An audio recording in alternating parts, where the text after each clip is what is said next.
So when we say investing, it simply means that we take the money that we have, whatever money we have, savings or part-time job or whatever, we take the money that we have and we buy something called assets. Now, in simple terms, what are assets? Now, assets are simply things that give us money even though we do not work.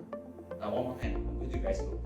Assets are things that we buy, we don't work for it. The moment we process it, it gives us money. We don't ask for it for it. But unfortunately, the convention school, as far as the school that I've been, we have not been taught. I've never come across any lecturer during my generation that tell me that after I graduate, when I got myself a job, I need to buy something called assets to pay something. And because I do not know, so I end up buying something that's opposite. So if you guess, what is the opposite asset? Liabilities. So if asset give us money, what do you think liabilities do to us? If you want to watch the extended version, click on the YouTube link below. At the same time, like our page, share with your friends, and I shall see you soon.